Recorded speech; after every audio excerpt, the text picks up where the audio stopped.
नानू मना भी हमें सामान दोनों ही है। तो उसके पश्चात वो अपने यहाँ आया और अपनी झाड़ी अपनी पत्नी को बताया कि मैं आज घूमने गया था और सत्यनारायण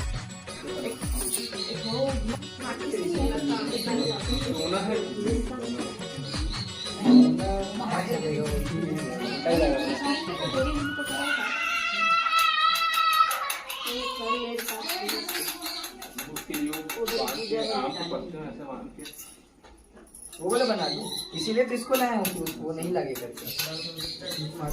मैंने वे तो दर्शाचे ध्यान परमेश्वर अच्छे समर्पया अच्छे कांते पुष्प चढ़ा दिए। हाँ, अब अगर जट भी आहुति की है, आप जिससे ही आहुति करेंगे वो साकलश करेंगे।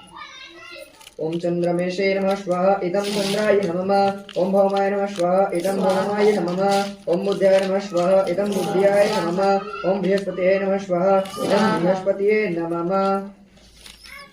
स्वाहा ऐसे कहे करन महाराज नहीं समझ में आए जल्दी से।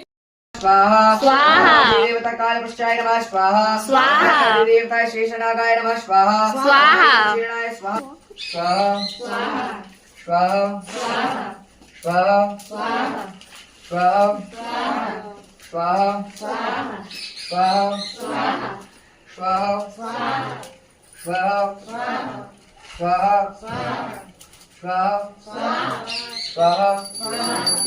स्वाहापति हरि स्वामी जय लक्ष्मी रमणा वैश्य मनोरथ पायो श्रद्धा तज के नो स्वामी श्रद्धा तज के नो सोफल भाग्य प्रभु जी शिर अस्तुति के नो स्वामी जय लक्ष्मी रमणा भाव भक्ति के कारण छिन्न छिन्न रूप धरे स्वामी छिन्न छिन्न रूप धरे श्रद्धा धारण कीनी श्रद्धा धारण से राजे सत्य देवा जय लक्ष्मी रमणा सत्य नारायण।